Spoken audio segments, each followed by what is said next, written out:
En el caso, por ejemplo, de Jochi Gómez y de Hugo Veras, y de dos o tres chivitos que hay ahí, esos son la pantalla de ese caso. Ese es un caso más grande.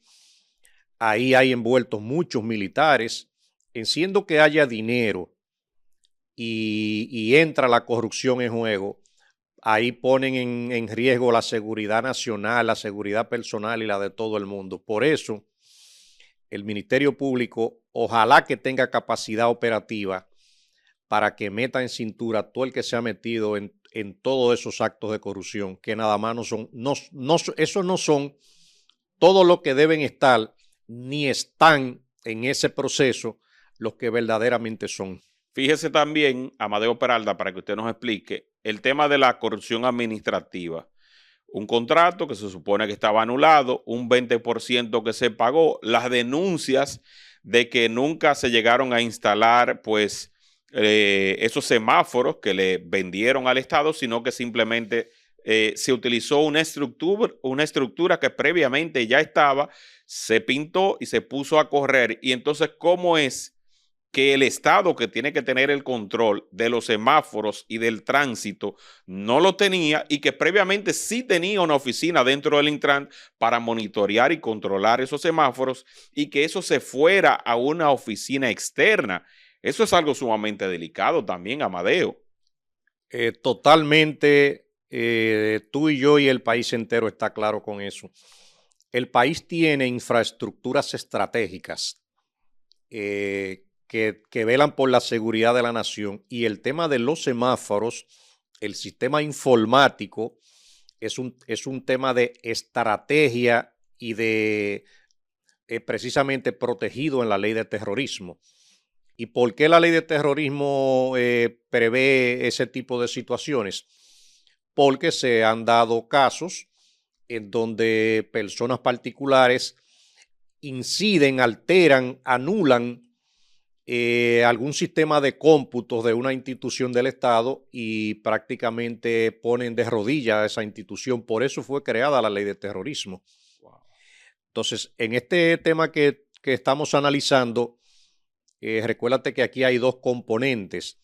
Aquí hay un componente que tiene que ver con un tema de un contrato con posibles vicios de muchas irregularidades y de mucha corrupción, que eso tiene que probarlo el Ministerio Público.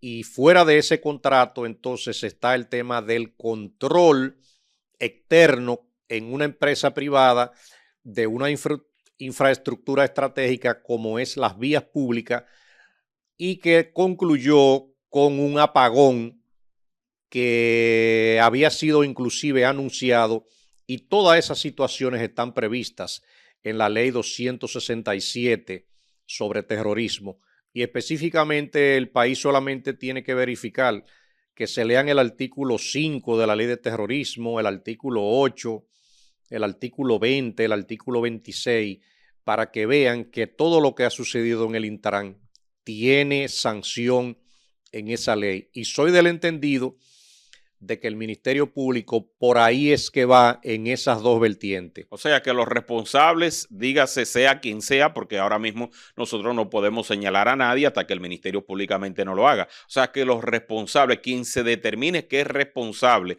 de haber saboteado la red semafórica, sea Jochi Gómez, sea Hugo Vera, sea, suponiendo que sea Milton Morrison, el responsable de eso puede enfrentar una condena de hasta 40 años en prisión.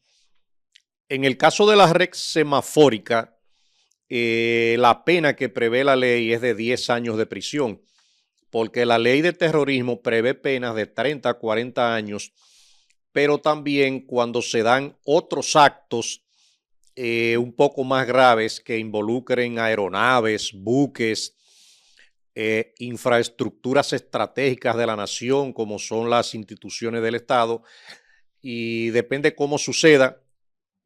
Si se usan también armas químicas, armas nucleares, armas de destrucción masiva, ahí la pena sí puede aumentar a 40 años. A 40 años. Pero mientras tanto serían, por ejemplo, a los responsables 10 años.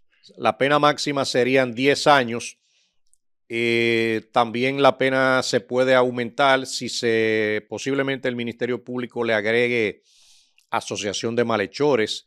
Ese artículo del Código Penal aumenta la pena. Y también habría que ver, como dijimos anteriormente, cómo viene la medida de coerción para ver si también ahí hay algún tema de lavado de activos, que eso complica la situación de cualquier procesado y cuya pena pudiera mantenerse en los 20 años si le hacen ese cóctel molotov de ligar la ley de terrorismo, los artículos del Código Penal que se refieren a la asociación de malhechores con la ley también de lavado de activos, porque en muchas de esas actividades siempre hay mucho dinero envuelto, producto que nace de esos actos de corrupción, si se comprueban. Sí, por eso, sí. y por eso yo te diría, es bueno que el país sepa, cuando usted se encuentra con casos como estos, donde la población se sorprende, eso es una de las causas, inclusive, el por qué aquí no se ha querido aprobar ese nuevo proyecto de Código Penal. Si el Código Penal nuevo estuviese aprobado hace muchísimo tiempo, aquí se resolverían muchas cosas. Habría un cúmulo de penas entonces, en ese sentido. Exacto, porque eso va a traer un cúmulo de penas, pero también va a traer un aumento de penas y va a traer la configuración de delitos nuevos que están sucediendo, que no tienen sanción, y que a eso es que mucha gente le teme cuando se dedican a actividades delictivas para no aprobar el código. Eso, y fíjate que es un ingrediente nuevo que yo te traje.